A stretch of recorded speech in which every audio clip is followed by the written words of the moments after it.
夏天晚上11点，房间像一口闷热的锅。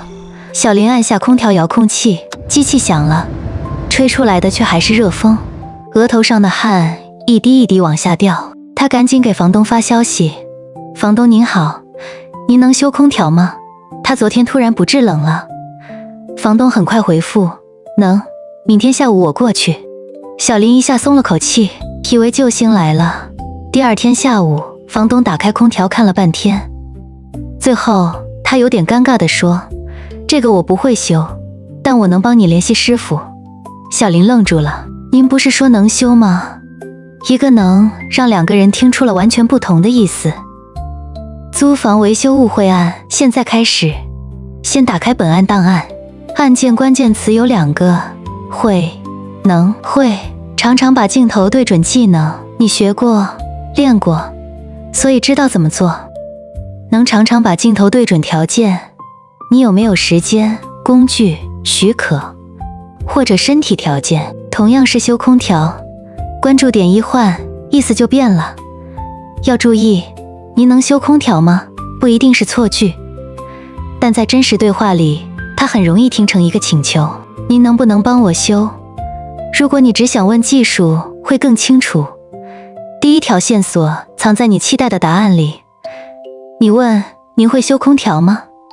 对方回答会或不会。你想知道的是，他懂不懂这个技术。你问：您今天能修空调吗？对方可能说能，我下午有时间。也可能说不能，我没有工具。这里检查的不是技术，而是现在的条件。再看房东的回复：能，明天下午我过去。他说的是时间允许，不是自己会修。这就是误会真正的入口。现在把核心规则定在证据板上。第一，学习后得到的技能用会，比如会开车、会游泳、会修电脑。第二，时间、身体、环境或规定允许用能，比如今天能过去，这里不能停车。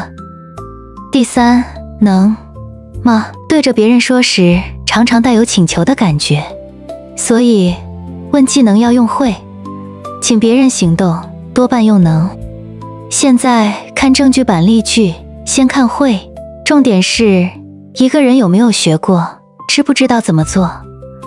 例句1：我会修电脑，意思是我知道怎么修电脑。例句2：他会开车，意思是他学过开车，有这个技能。例句3：你会安装空调吗？这里是在问对方知不知道怎么安装空调。再看能，他们说的是时间、许可、身体条件或请求。例句4：我明天下午能过去，这里说的是时间允许，明天下午有空。例句5：这里不能停车，规定不允许停车。例句6：我的手受伤了，今天不能搬东西，这里说的是身体条件不允许。现在回到案发现场，房东您好，您会修空调吗？这句话只问一件事：您懂这个技术吗？房东您好，您能修空调吗？